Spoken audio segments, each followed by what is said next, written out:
सद्गुरु, मुझे लगता है कि प्रतिभा को सफलता में कुछ ज्यादा ही महत्व दिया जाता है।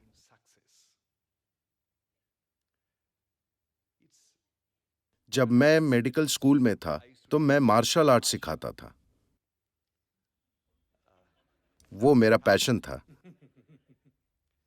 और जब भी ब्रूस ली की कोई फिल्म रिलीज होती थी, तो स्कूली बच्चे झुंड के झुंड में मार्शल आर्ट स्कूलों में दाखिला लेते थे। हम इसे ब्रूस और ली 2 हफ्तों में फिनोमिना कहते गायब। थे। जी हाँ, कुछ ऐसे बच्चों को देखा जिनका शरीर मार्शल आर्ट के लिए बिल्कुल सही था और जिनके अंदर इसके कुदरती गुण थे, और मैं सोचता था, ओह, इस बच्चे को ब्लैक बेल्ट मिलेगा। मगर दिलचस्प बात यह थी कि 6 महीने बाद वो नजर ही नहीं आते थे। जो लोग ब्लैक बेल्ट तक पहुंचते थे और मार्शल आर्ट में कुछ कर दिखाते थे, वो ऐसे बच्चे थे जिनके अंदर कोई कौशल नहीं था, कोई प्रतिभा नहीं थी। वो बहुत मेहनत करते थे और उन्हें हर चीज के लिए पसीना बहाना पड़ता था, मगर आखिरकार वे ही सफल होते थे। इसके बारे में आप क्या कहेंगे? देखिए,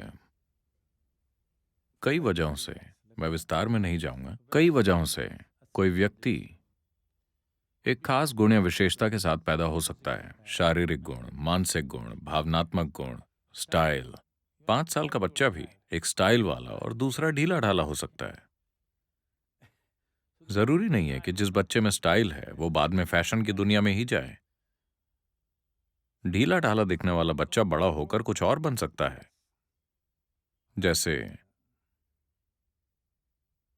जब कोई औरत प्रेग्नेंट होती है, तो आप नहीं बता सकते कि उसकी कोख में पलने वाला बच्चा संत है या शैतान।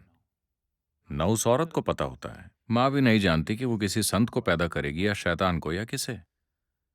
इसकी वजह मैं कोहेरेंट शब्द का इस्तेमाल करूंगा, क्योंकि मॉडर्न साइंस इस शब्द का इस्तेमाल कर रहा है। अभी आप कौन हैं, अभी यहां बैठे हुए? ये फिजिक्स है कि हर सब एटॉमिक पार्टिकल लगातार हर चीज के संपर्क में है। आप जिसे ब्रह्मांड कहते हैं, वो एक जीवित जीवन और एक जीवित मन है। आपने उसका सिर्फ एक छोटा सा हिस्सा इकट्ठा किया है। अगर आप सिर्फ उस छोटे से हिस्से के साथ काम करेंगे जिसे आपने इकट्ठा किया है, जीवन और बुद्धि दोनों के रूप में, तो आप एक स्तर पर काम करेंगे। अगर आप जरूरी काम करते हैं अपने द्वारा बनाई गई सीमाओं के बंधनों को तोड़ने के लिए, तो एक ऐसी बुद्धि जो किसी की भी समझ से परे है, किसी के भी अनुमान से परे है, वो आपके लिए उपलब्ध होगी। एक बार ये आपको उपलब्ध हो गई, तो लोग आपको सुपर ह्यूमन समझने लगेंगे। No, this is not about being superhuman. This is about realizing that being human is super.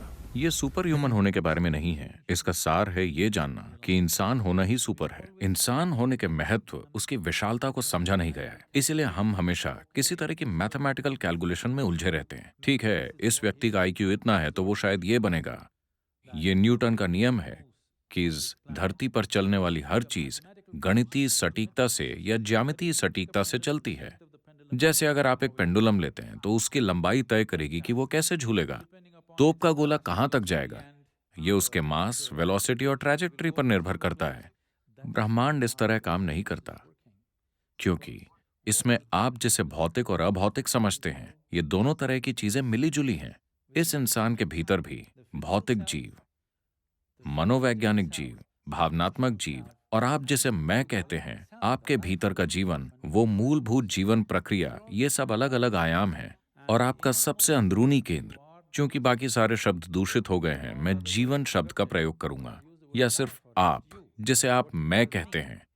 ये, अगर आप इसे अनुमति दें, अगर आप इसकी पहचान किसी भी रूप के साथ या अपने शरीर के साथ या उन दूसरी पहचानों के साथ नहीं जोड़ते जो आपने ले रखी हैं, तो इसे पता है कि अपने आसपास की हर चीज के साथ कैसे जोड़ा जाए।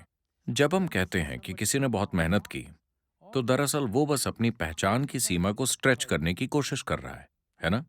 वो अपनी सीमा को स्ट्रेच करने की कोशिश कर रहा है। अगर वो अपनी सीमा को आगे बढ़ाने में कामयाब हो जाता है, तो जो चीज उसे कभी संभव नहीं लगती थी या अपनी क्षमता और काबिलियत के बाहर लगती थी, वो उसकी हो जाती है चमत्कारी रूप से। मैं आपको सैकड़ों ऐसे लोग दिखा सकता हूं जो मेरे पास आते हैं, हम कुछ समय तक उनको तैयार करते हैं और फिर दीक्षा देते हैं। आप देखेंगे कि 24 घंटे में उनके चेहरे का आकार बदल जाएगा, उनके जेनेटिक्स बदल जाएंगे। आप उनकी तस्वीरों को देखेंगे तो पाएंगे कि रातों रात वो काफी हद तक बदल गए हैं।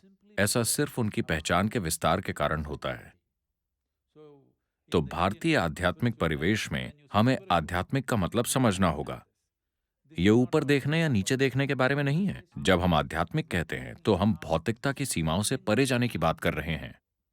फिलहाल भौतिक यहां लोगों के अनुभव में एक ठोस चीज की तरह है, मगर मॉडर्न फिजिक्स आपको बता रहा है और मेडिकल साइंस भी ये कहना शुरू कर रहा है, या किसी को बात समझ ना आए तो 2 मिनट तक अपनी नाक बंद रखिए, तो उन्हें समझ आ जाएगा कि उनका अलग अस्तित्व नहीं है, ये एक लेन देन है।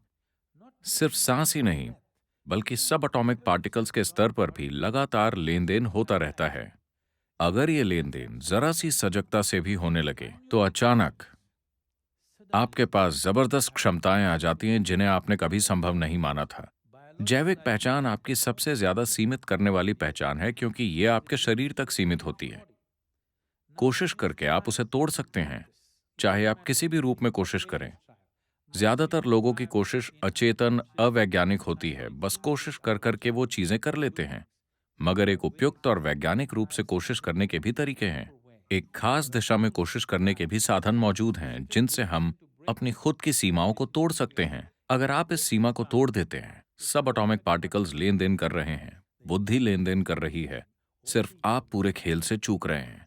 अगर आप इस खेल से न चूकें, अगर आप जीवन के खेल में बने रहें, विचारों और भावनाओं के खेल में नहीं, अगर आप जीवन के खेल में रहें, तो अचानक आप जो चाहे वो कर सकते हैं। सिर्फ ये या वो नहीं, एक इंसान ऐसा कर सकता है, बस अगर वो अपनी सीमाओं को तोड़ दे। ये सीमाएं कई स्तरों पर हैं, मगर सबसे मूलभूत चीज है पहचान।